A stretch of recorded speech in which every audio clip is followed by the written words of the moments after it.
Chapter 14.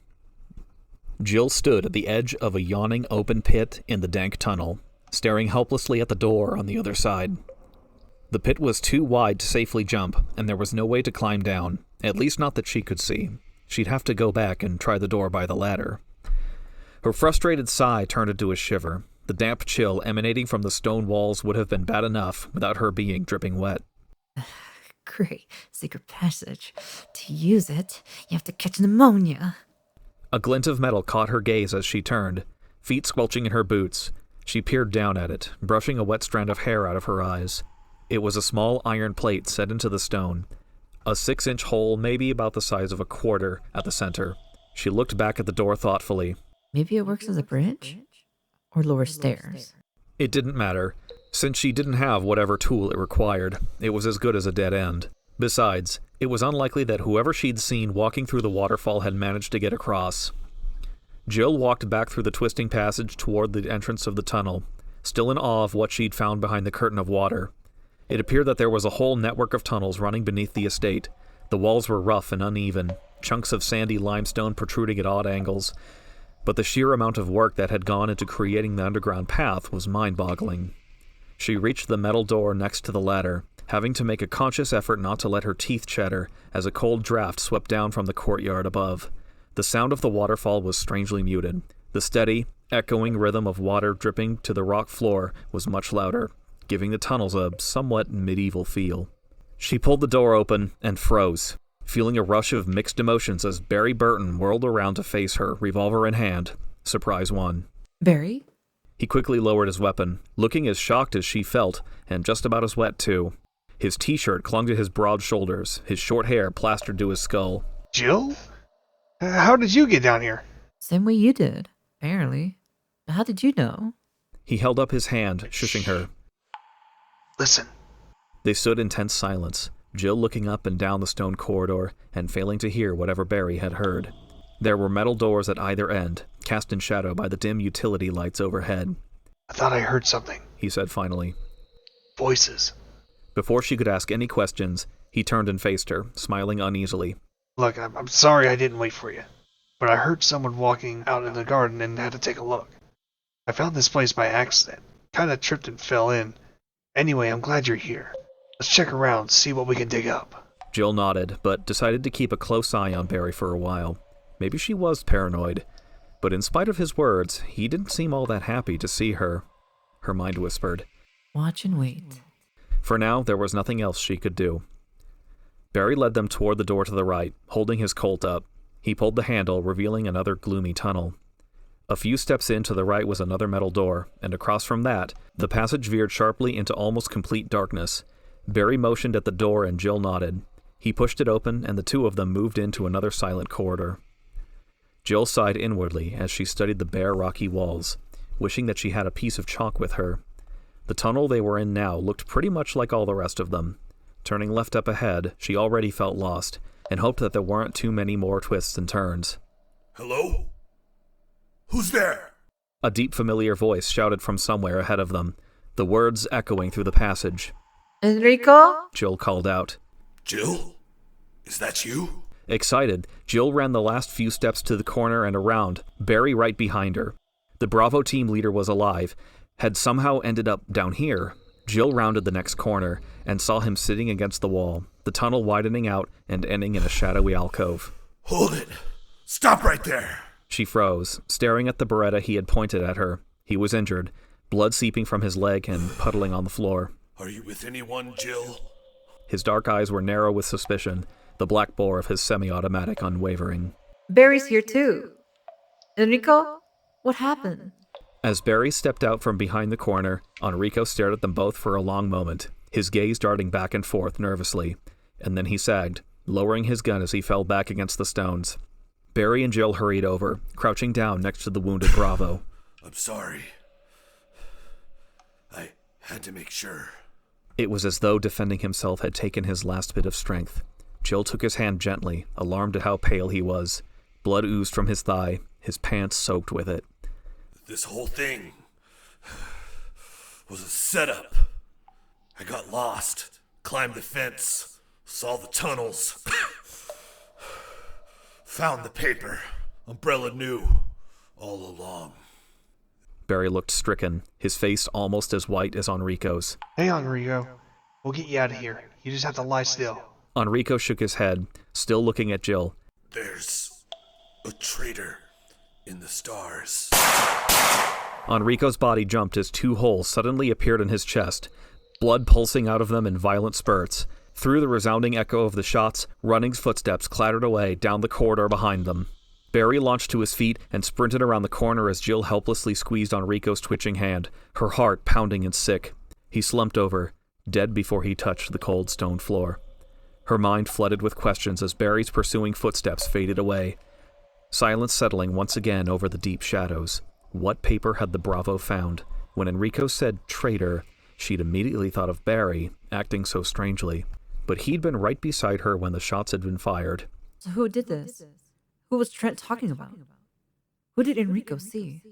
Feeling lost and alone, Jill held his cooling hand and waited for Barry to come back.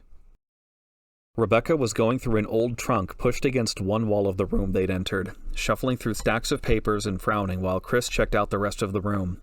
A single rumpled cot, a desk, and a towering ancient bookshelf were the only other pieces of furniture. After the cold, alien splendor of the mansion, Chris was absurdly grateful to be in simpler surroundings. They'd come to a house at the end of the long, winding path from the courtyard, much smaller and infinitely less intimidating than the mansion. The hall they'd stepped into was plain, undecorated wood, as were the two small bedrooms they'd discovered just off the silent corridor. Chris figured they'd found a bunkhouse for some of the mansion's employees. He had noticed the thick, unmarked dust in the hallway on their way in with a sinking resignation, realizing that none of the other stars had made it out of the main house. With no way for him and Rebecca to get back, all they could do was try to find the back door and go for help. Chris didn't like it, but there weren't any other options.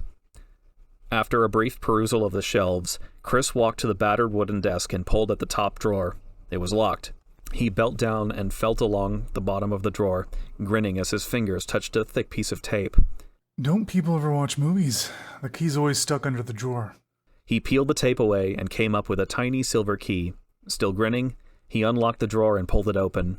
There was a deck of playing cards, a few pens and pencils, gum wrappers, a crumpled pack of cigarettes, junk, mostly the kind of stuff that always seemed to accumulate in desk drawers.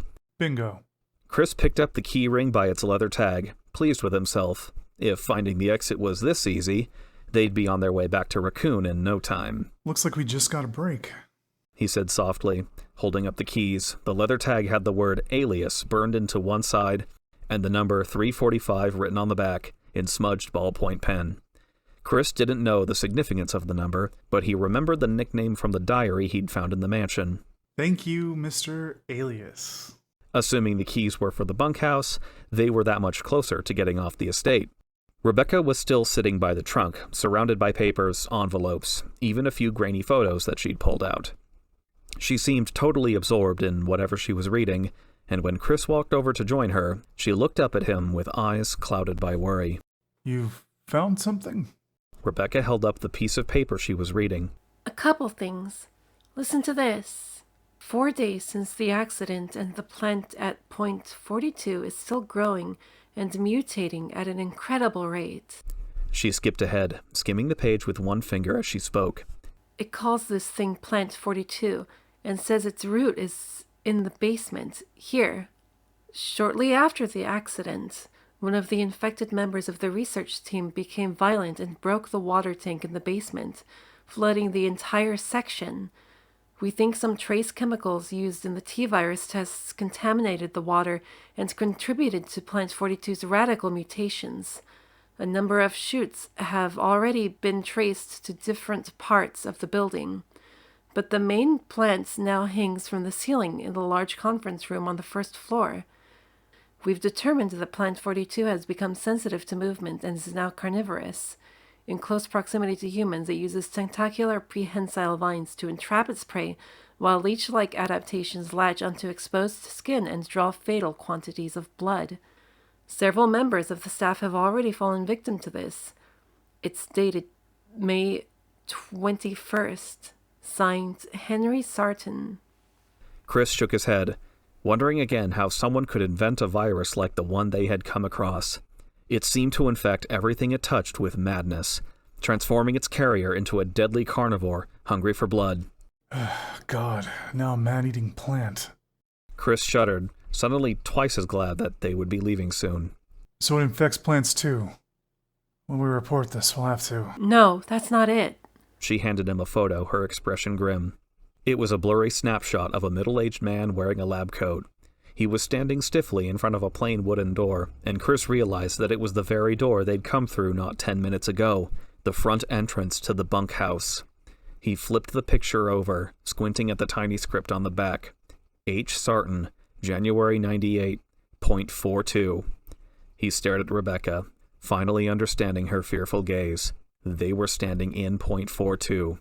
The carnivorous plant was here.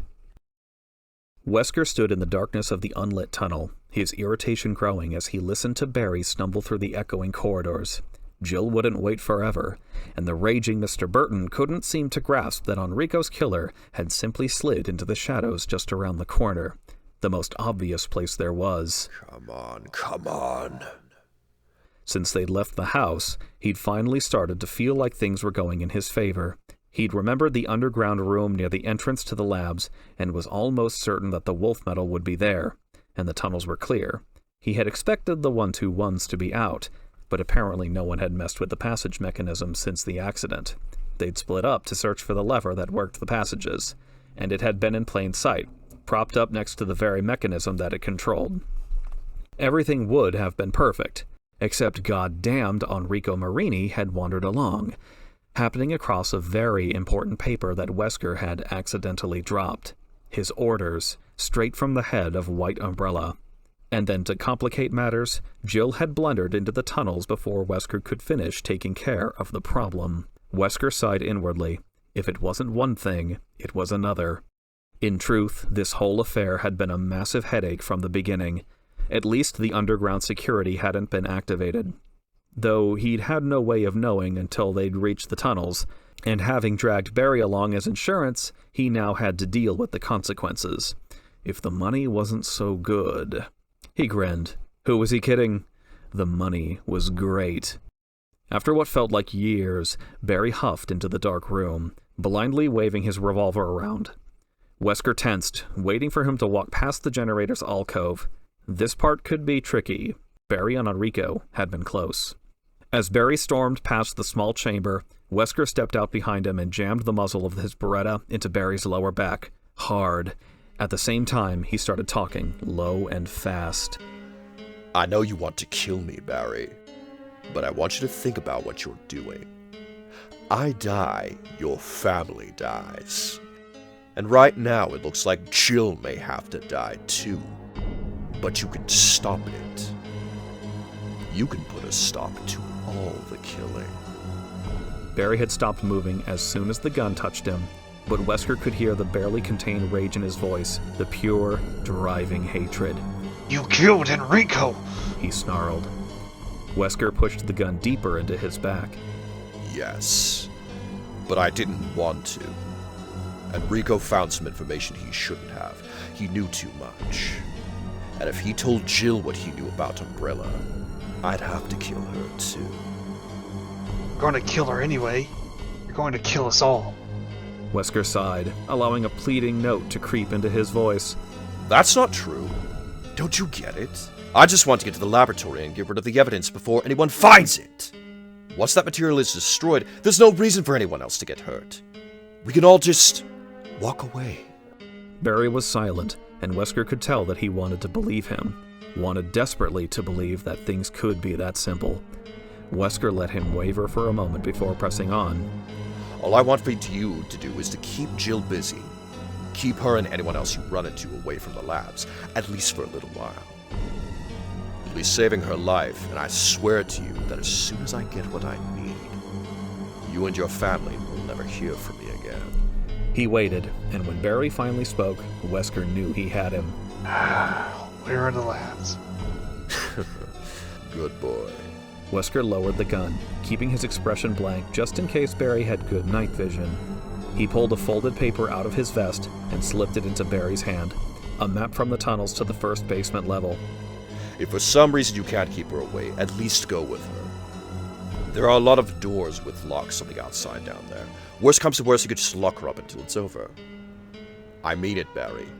No one else has to get hurt. It's all up to you. Wesker stepped back quickly, reaching for the lever with the six-sided tip that he had left next to the generator. He watched Barry for a few seconds longer, saw the sag in the big man's shoulders, the submissive hang of his head. Satisfied, Wesker turned and walked out of the room. On the very slight chance that any of the stars made it to the lab, Mr. Burton would ensure that there wouldn't be any more trouble. He hurried back through the entrance tunnel, silently congratulating himself on things getting back under control. As he headed toward the first passage mechanism, he'd have to move fast from here on out. There were a few things he'd neglected to mention to Barry, like the experimental security detachment that would be released into the tunnels once he turned that lever for the first time. Sorry, Barry. Slipped my mind. It would be interesting to see how his team fared with the 1-2-1s, the hunters. Watching the stars pit their strength and agility against the creatures would be quite a show. And sadly, one that he would have to miss. A shame, really. The hunters have been caged up for a very long time. They're going to be very hungry.